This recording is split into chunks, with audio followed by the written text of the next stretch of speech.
நீங்கள் பார்த்து கொண்டிருப்பது 24 நியூஸ் தமிழ். மலைகளின் அரசி என்று அழைக்கப்படும் நீலகிரி மாவட்டம் அடர்ந்த வனப்பகுதிகளையும் மலை முகடுகளையும் பச்சை கம்பளம் போற்றியது போல் தேயிலை தோட்டங்களும் வெள்ளி கரைத்து ஊற்றுவது போல் அழகிய நீர்வீழ்ச்சிகள் என இயற்கை அன்னை குடியிருக்கும் மாவட்டமாக திகழ்ந்து வருகிறது. குறிப்பாக மாவட்டத்தில் யுனெஸ்கோ அந்தஸ்து பெற்ற பாரம்பரிய மலை ரயிலில் பயணம் செய்ய சுற்றுலா பயணிகள் அதிகம் ஆர்வம் காட்டி வருகின்றனர்.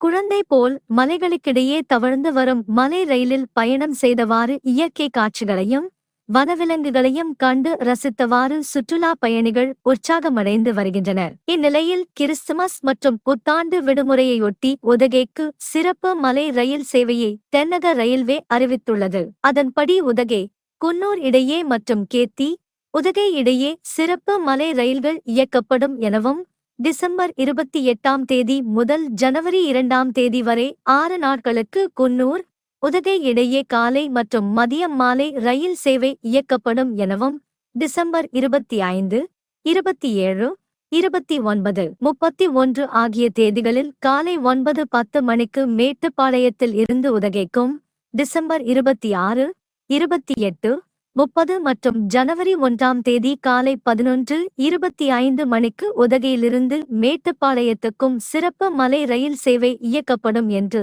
தென்னக ரயில்வே அறிவித்துள்ளது. கிறிஸ்துமஸ் மற்றும் புத்தாண்டுக்கு உதகைக்கு வரும் சுற்றுலா பயணிகளிடையே வரவேற்பை பெற்றுள்ளது.